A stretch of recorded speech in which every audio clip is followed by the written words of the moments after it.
যেখানেই নিপীড়িত মানুষ, সেটি হোক বিএনপির নেতা, অন্য কেউ, জুলাই যোদ্ধা, সেখানেই পরিবারের ভূমিকায় দাঁড়ান তারেক রহমান।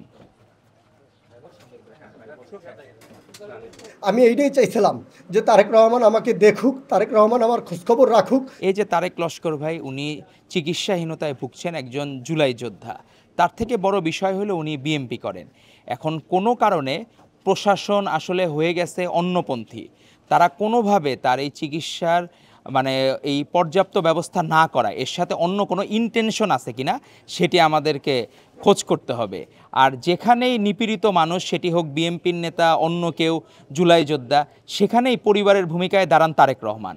আজকে তারেক লস্করের পাশে আমরা, তারেক রহমানের নেতৃত্বে আমরা, ধরা যায় পুরো বাংলাদেশের সকল বিএনপি পরিবার আমরা তার পাশে আছি। এলাকায় উনি নিজে বললেন তার লোকাল গার্জিয়ান যারা, তারা তার খোঁজ খবর নেওয়া শুরু করেছে।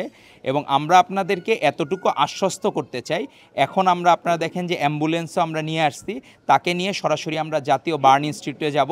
সেখানে তার শরীরে যে স্প্লিন্টার আছে, কোনগুলা অপসারণ করা যাবে, তার কি কি সমস্যা হচ্ছে, সেগুলা টোটাল বোর্ড গঠন করে অলরেডি সেখানকার ডিরেক্টরের সাথে আমাদের কথা হয়েছে। জুলাই যোদ্ধা মানে ধরা যায় জাতীয় বীর, এরকম একজন বীর, তার কোনো দল না, দলমতের নির্বিশেষে সে এই দেশকে ভালোবেসে। 4 বছরের মেয়ে, সেও হইল ওই 5ই আগস্ট, মানে ওই দিন সে 36শে জুলাই সে নিজে পর্যন্ত মাঠে নামতে চাইছে। তো এই যে এই বীরের পরিবার, এই পরিবারের যে গার্জিয়ান, উনি কষ্ট করছেন, এটি আমাদের জাতির জন্য লজ্জা। যে এই জাতির জন্য লজ্জা যে জাতির বীর সন্তানরা চিকিৎসা সেবা পাচ্ছে না। জাতীয় সনদ, আমাদের জুলাই সনদ যে ঘোষণার দিন, সেদিন দেখলাম যে যারা অনেকে মব সৃষ্টি করলো, এই সত্যিকারের জুলাই যোদ্ধা হলো এরা। নিজেরা কষ্ট করে কিন্তু কাউকে কোনো কিছু হেয় প্রতিপন্ন করে না, দেশকে হেয় প্রতিপন্ন করে না। তো তাদের পাশে পরিবারের ভূমিকায় থাকবেন জনাব তারেক রহমান, আর আমরা আছি তাকে নিয়ে।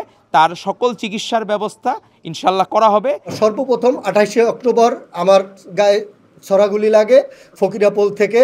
তারপরে জুলাইয়ের আন্দোলন, 18ই জুলাই উত্তরা বিএনএফ সেন্টারের এইখানে প্রায় 70 থেকে 75টা ছড়াগুলি লাগে।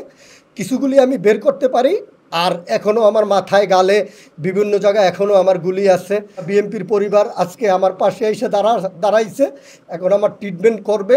আমি এইটাই চাইছিলাম যে তারেক রহমান আমাকে দেখুক, তারেক রহমান আমার খোঁজখবর রাখুক। তারেক রহমান নিউজ দেখছে, আমার খোঁজখবর রাখছে, বিএনপির পরিবার থেকে লোক পাঠাইছে। জুলাইয়ের আন্দোলনে ওই যে আমাকে কেরেস দিছে, এই কেরেসটা আমি তারেক রহমানের হাত থেকে আমি নিতে চাই। এটাই আমার শেষ স্বপ্ন, যে আমি জুলাই যোদ্ধা হিসাবে।